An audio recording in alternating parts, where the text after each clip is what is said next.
Right, hello everybody, welcome back. Live well. Today I'm just going to be doing a quick harvest on the beetroots that I got left from the bolt hardy ones.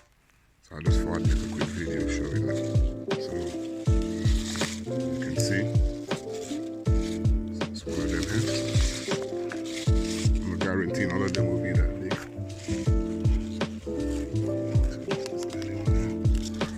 This is a small one.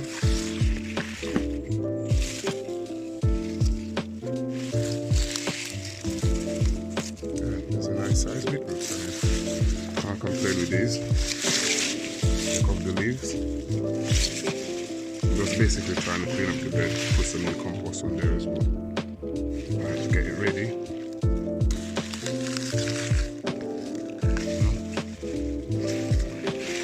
Nice beetroots. Organically grown.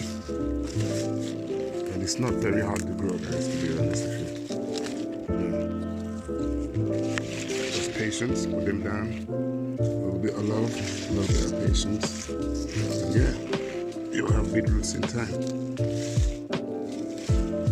Okay, I think that'll do for now on the beetroots. So yeah, so that's basically it, guys. Just a quick video showing you around what you can achieve. A little bit of patience, might not be a lot, but it's enough for you and your family if you're growing it that way. Yeah, if I had more space, I'd grow a lot more as well. But anyway, guys, live well.